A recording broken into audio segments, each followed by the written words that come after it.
क्या आपका customer online से कोई प्रोडक्ट 700 में खरीद रहा है और आपको 500 भी नहीं दे रहा, जबकि आपका प्रोडक्ट उससे काफी बेटर है? तो शायद आपको ये बड़ी सच्चाई नहीं पता।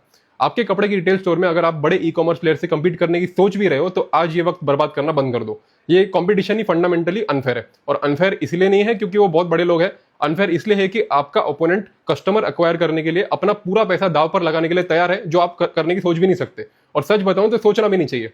इंडिया में अगर आप बड़ा ब्रांड बनना चाहते हो, तो एंटरप्रेन्योर्स और इन्वेस्टर्स के बीच में एक नया नॉर्मल एस्टैब्लिश हो गया। कस्टमर एक्विजिशन के नाम पर कंपनीज का लॉस करना एक ट्रेंड बन गया। जो नॉन ट्रेडिशनल नए बिजनेस फाउंडर्स है, उन्हें यह लगता है कि कोई टेक्निकल कंपल्शन है कि बिना इसके कोई कंपनी बड़ी नहीं बन सकती। वीसी से बड़ा पैसा उठाते और डे वन से लॉस करने के लिए तैयार बैठ जाते। लेकिन वो ये नहीं समझ पा रहे कि इंडिया का कस्टमर हमेशा से वैल्यू सेंट्रिक रहा है, ये उसकी फितरत है।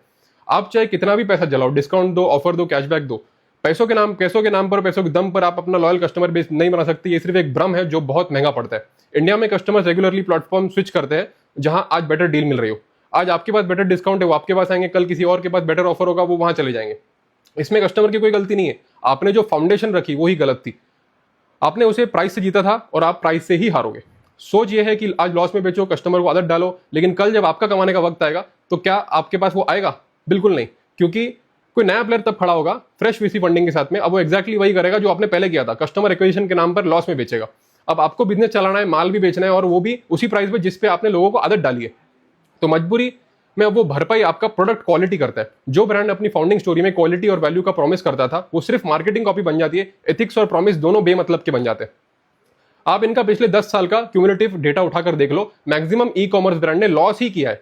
आज ये न्यू कस्टमर पर 2400 एवरेज लॉस करते हैं। 2013 में 750 था, 10 साल में 222% इंक्रीज हुआ है। फिर भी मॉडल नहीं बदला, क्योंकि हर्ड मेंटेलिटी में कोई पहले रुकना नहीं चाहता। तो फिर लोकल रिटेलर्स की जीत यहाँ पे कहां होती है?